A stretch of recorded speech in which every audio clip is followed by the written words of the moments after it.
In 2010 alone, 8 million metric tons of plastic wound up in the ocean. So what are plastics made of?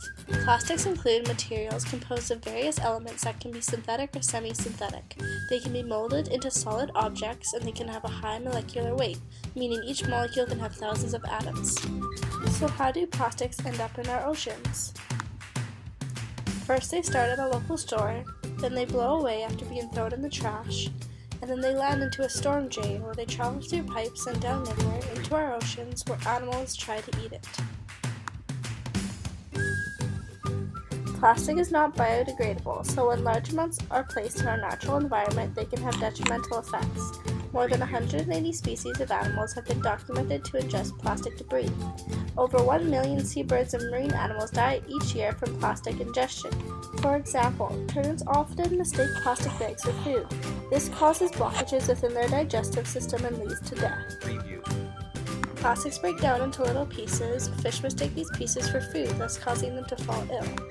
In 1987, a law was finally passed restricting the dumping of plastics in the ocean. The Marine Plastic Pollution Research and Control Act went into effect on December 31, 1988.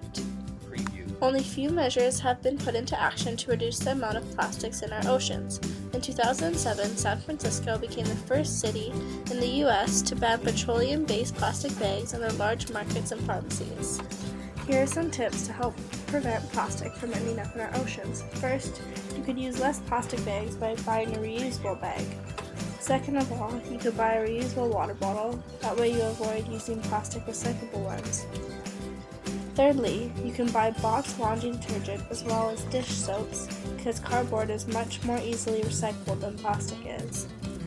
And lastly, you can use home remedies to clean your home because this helps save money and you don't have to use toxic chemicals.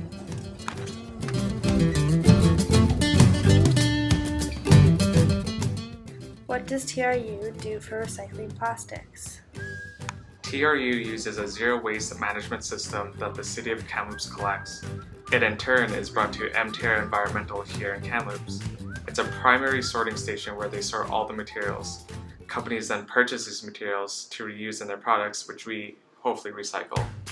Does the current system in place allow students to recycle all types of plastic? Almost. TRU is able to recycle two types of plastics. Hard plastics, which are numbered 1 to 7, and soft plastics, also known as film plastics, which are bubble wrap, garbage bags, etc. But TRU is unable to recycle crinkly plastics, a sub-form of soft plastics, such as chip bags. What is done with the bottle deposits? Roughly 85 to 90% of profits are used to fund lunches for autism kids at the secondary school here in Kamloops. Can you give us some ideas on how we can improve our recycling and waste usage? Set up a good system, make it easy and accessible. Do you have any final thoughts you'd like to share with us? Take responsibility for your waste. It's yours. People often say to throw it away, but where is away?